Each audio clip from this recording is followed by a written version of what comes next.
we're joined by the Shadow Chief Secretary to the Treasury, Rebecca Long-Bailey. Welcome to the programme. Now, we carried John McDonnell's critique of the autumn statement in full.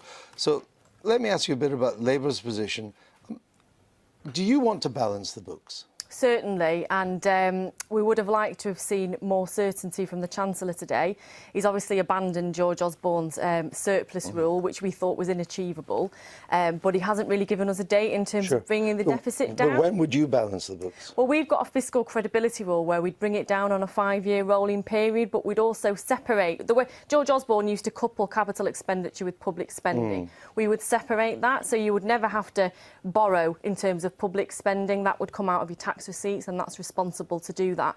In terms of your capital expenditure, this would be kept separately so that you could borrow to invest in the way that Philip Hammond has suggested today. And at the same time, you would bring the deficit down. But you are promising to spend a lot more on current spending. You've called for the reversal of the universal credit cuts. That's at least $3 billion. You want much more money for the NHS and for social care. That's a multi-billion current spending as well. There's a number of other areas in welfare that you want to spend more or restore the cuts that have been made. So I don't understand, given you're going to add all that to current spending, when you would balance even that bit of the budget. Well, we wouldn't have made the same decisions that this government has made. We wouldn't have cut capital gain tax, we wouldn't have slashed inheritance tax for the most wealthy in society, and then expected the most vulnerable in society to shoulder the burden like they are having to do so through universal credit and also the cuts to employment support allowance. In terms of raising further revenue through taxes, we've got a tax avoidance transparency programme that we would enforce to give how much would that more raise? Legal teeth. Well, I mean, £5 billion is what the government intends to recoup, but I mean, pundits outside of government estimate anything between 70 to 135 billion going out of the country in terms of tax avoidance. But what we're concerned about... How much would you hope to get? What we're concerned about, well, we'd have to examine that. The problem that we've got at the moment is that the government is scaling back on the resources it has within HMRC.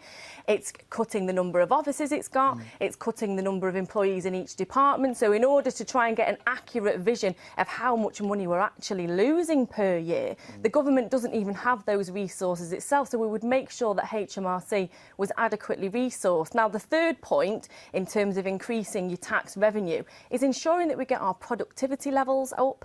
The OBR report today, you know, had horrific productivity predictions yet again. The Chancellor referred to in his speech the fact that he appreciated that there was a productivity problem.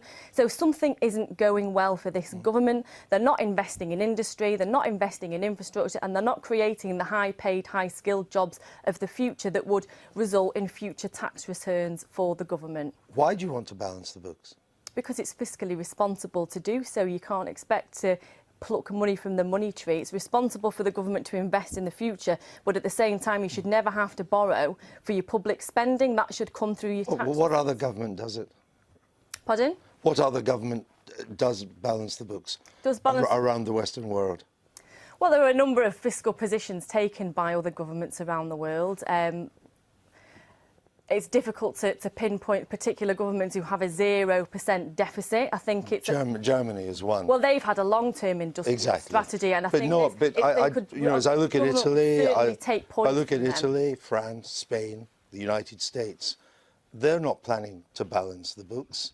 So I wondered why Labour thought it was so important. No, it's fiscally responsible to balance the books, but you can't balance the books at the expense of not investing in your future and your future infrastructure, because you have to balance the books at the same time of ensuring future productivity and future tax receipts. What would you do to raise productivity?